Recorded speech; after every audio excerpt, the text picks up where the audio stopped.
ଗପଟିର ନାଁ ଶୋଷିଲା କାଉ। ଦିନକର କଥା, ଗୋଟେ କାଉ ଶୋଷିଲା ହୋଇ ଆକାଶରେ ଉଡ଼ି ବୁଲୁଥିଲା ଆଉ ପାଣି ଖୋଜୁଥିଲା।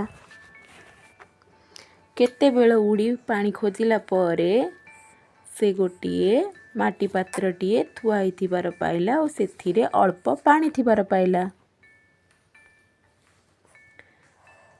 ସିଏ ଦେଖିଲା ସେ ମାଟି ପାତ୍ରରେ ଅଳ୍ପ ପାଣି ଅଛି।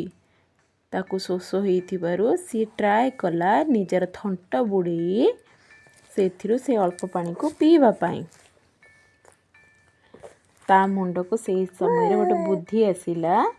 ସେ କ'ଣ କଲା, ସେ ପାଖରେ ପଡ଼ିଥିବା ଗୋଡ଼ି ଗୁଡ଼ିକୁ ଦେଖିଲା ଆଉ ତାକୁ ଆଣି ସେ ମାଟି ପାତ୍ରରେ ପକାଇବା ଆରମ୍ଭ କରିଦେଲା। ଯାହାଫଳରେ ସେ ତଳେ ଥିବା ପାଣି ଉପରକୁ ଆସିଯିବ ଆଉ ସେ ପିଇପାରିବ।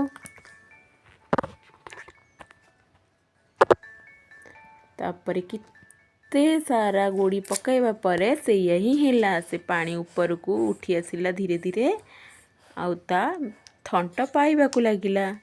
ସିଏ ତାର ମନ ଭରି ପାଣି ତକ ପିଇ ଦେଇ ନିଜ ଶୋଷ ମେଣ୍ଟାଇଲା ଆଉ ମନ ଖୁସିରେ ପାଣି ପିଇ ସାରି ଆକାଶରେ ଖୁସିରେ ଉଡ଼ି ନିଜ ଘରକୁ ଗଲା। ମୋରାଲ ହେଉଛି ଏ ଷ୍ଟୋରିର ବା ଶିଖିବା କଥା ହେଉଛି ଏ ଷ୍ଟୋରିରୁ ଆମେ କ'ଣ ଶିଖିଲେ ନା, ଇଚ୍ଛା ଥିଲେ ଉପାୟ ଆପେ ଆସେ। କାଉର ଇଚ୍ଛା ଥିଲା ବୋଲି ସିଏ ଉପାୟ ବାହାର କରି ନିଜ ଶୋଷ ମେଣ୍ଟାଇ ପାରିଲା।